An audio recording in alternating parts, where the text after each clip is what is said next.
Cluster news today और मैं हूं आपके साथ मानवी ठाकुर। शुरुआत करते हैं आज की खास खबरों से। आपने शिक्षक भर्ती पर मुझे प्रश्न पूछने का अवसर दिया, उसके लिए मैं आपको धन्यवाद देता हूं।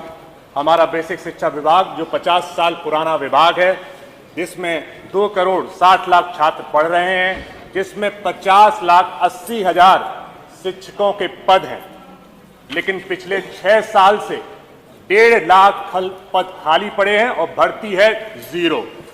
वो विभाग जो आदरणीय नेताजी मुलायम सिंह जी और आदरणीय बाबूजी कल्याण सिंह जी का पसंदीदा विभाग था, जिन्होंने प्राथमिक विद्यालयों को विस्तार से बढ़ाने के लिए और शिक्षक नियुक्तियों को करने के लिए विशेष योगदान दिया, आज वही शिक्षक जो क्लास में भी पढ़ाता है सर, टेस्ट भी देता है, कॉपियां भी जांचता है, प्रोग्रेस रिपोर्ट भी बच्चों की बनाता है, अटेंडेंस भी लगाता है, स्कूल के रिकॉर्ड भी मेंटेन करता है, गवर्नमेंट पोर्टल को भी अपडेट करता है, मिड डे मील चलाता है, टेक्स्ट बुक बांटता है, इलेक्शन ड्यूटी में भी जाता है, सेंसस पे भी काम करता है, कोविड के खराब समय में प्रदेश सरकार का मदद करता है, सर्वे करता है और अभी फिलहाल में SIR का जो जबरदस्त काम करता है।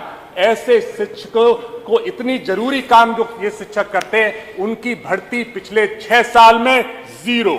वो ही शिक्षक जो 7,630 जर्जर स्कूलों में पढ़ाने जाता है, हजारों ऐसे स्कूलों में पढ़ाने जाता है जिनके लिए कच्ची रोडें हैं, लेकिन उनकी भर्ती पिछले 6 साल में 0। 5 लाख BEd BTC करके छात्र हर साल निकल के आते हैं। 40 लाख BEd BTC करके छात्र पिछले 6 सालों में सड़कों पे, गांवों में, शहरों में दर दर की ठोकर खा रहे हैं। 12,000 टीचर हर साल रिटायर हो रहे हैं। 9,508 ऐसे स्कूल हैं जहां पर एक ही शिक्षक है, सिर्फ एक शिक्षक। आप बताइए उनका, उस स्कूल का स्टैंडर्ड क्या होगा। 23-24 में, अकेले 23-24 में 16 लाख बच्चों ने ड्रॉप आउट कर लिया। दिव्यांग बच्चों के जो शिक्षक, दिव्यांग बच्चों को पढ़ाने के लिए जो शिक्षकों की जरूरत है, ऐसे 5,300 पद खाली पड़े हैं। पढ़ाई की गुणवत्ता गिर रही है, शिक्षकों पर ओवरलोड है, मानसिक और शारीरिक दबाव है, स्कूलों में को करिकुलर एक्टिविटीज 0 है सर। सरकारी योजनाओं में भी कभी कभी इंप्लीमेंटेशन में कमी आ जाती है, और RTE जो राइट टू एजुकेशन, जो उसका भी उल्लंघन है, उसमें भी अनुपात उसके हिसाब से कम है।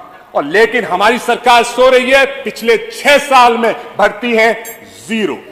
और आपने क्या किया, उत्तर प्रदेश की सरकार ने क्या किया, आदरणीय मंत्री जी हैं, आदरणीय मंत्री जी ने कहा 2017 से पहले कोई काम ही नहीं हुआ। 2017 से पहले आदरणीय बाबूजी भी मुख्यमंत्री रहे, आदरणीय नेताजी भी मुख्यमंत्री रहे, आदरणीय राजनाथ सिंह भी मुख्यमंत्री रहे, सभी ने शिक्षक विभाग को आगे बढ़ाने का काम किया।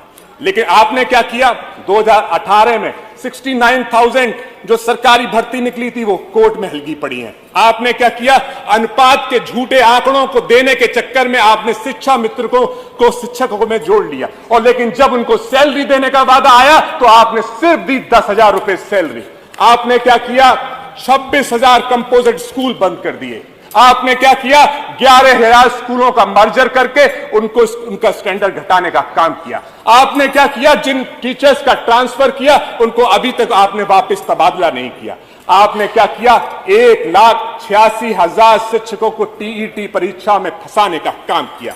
आपने क्या किया, मानव संपदा पोर्टल पे, जहां पे शिक्षकों के विवाद, उनके वेतन से रिलेटेड समस्याएं 7 दिन में सुलझ जानी चाहिए, वो लाखों की समस्याएं बहुत महीनों तक लंबित पड़ी हैं। ये है आपको शिक्षकों से लेकर आपकी सीरियसनेस।